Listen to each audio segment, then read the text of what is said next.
အားလုံးပဲမင်္ဂလာပါဒီနေ့ကနန်းတင်ချာအရှိကြီးတွေတွေ့တဲ့အခါမှာ English လို့အလွယ်တကူဘယ်လိုပြောလို့ရမလဲဆိုတာကို sharing လုပ်တော့မှာဖြစ်ပါတယ်ပထမဆုံးတစ်ခုကတော့1 digit ခုကနန်းဖြစ်ပါတယ်ခုကနန်းက7 8 9 6အစရှိသဖြင့်ပြောလို့ရတယ်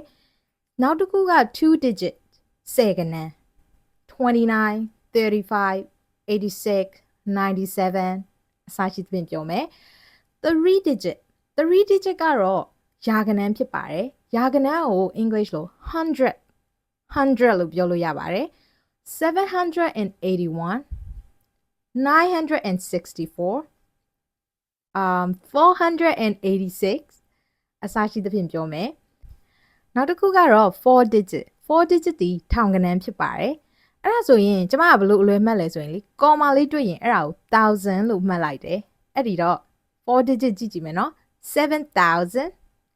8,000 9,764အဲ့လိုမျိုးအလွယ်မှတ်လိုက်ပါတယ်အဲ့ဒါဆိုရင်5 digit ကိုကြည့်အောင်5 digit ဒီတောင်းကနန်းဖြစ်ပါတယ်ဥပမာ10,000လို့ပြောလိုက်လို့ရှိရင်သူက1010ခုပေါင်းထားတာပေါ့နော်အဲ့ဒီတော့ခုနပြောသလိုပဲ comma တွေ့ရင်1000အရှိရဟာကိုတော့ဥပမာ10ကနန်းဖြစ်တဲ့အတွက်ကြောင့်မလို့70,000 89,000 79,000အဲ့လိုပြောလို့ရပါတယ်6 digit ဒီသိန်းကနန်းဖြစ်ပါတယ်သိန်းကနန်းကိုဘယ်လိုပြောမလဲဆိုရင်100,000ဟုတ်ပြီနော်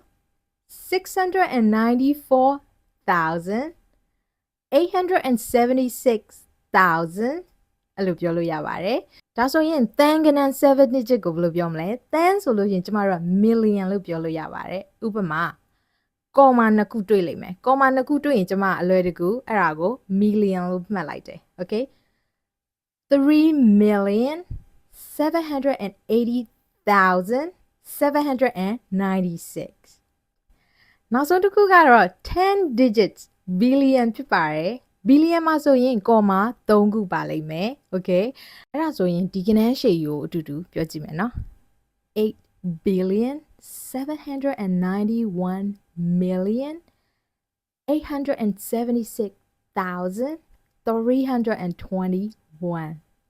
အလုံးပဲရမယ်လို့ထင်ပါတယ်နော်အလွယ်နည်းနဲ့မှတ်ရင်တော့ကော်မာတစ်ခုဆိုရင်1000ကော်မာနှစ်ခုတွေ့လို့ရှိရင်ကျမက million လို့အလွယ်မှတ်တယ်သုံးခုဆိုရင်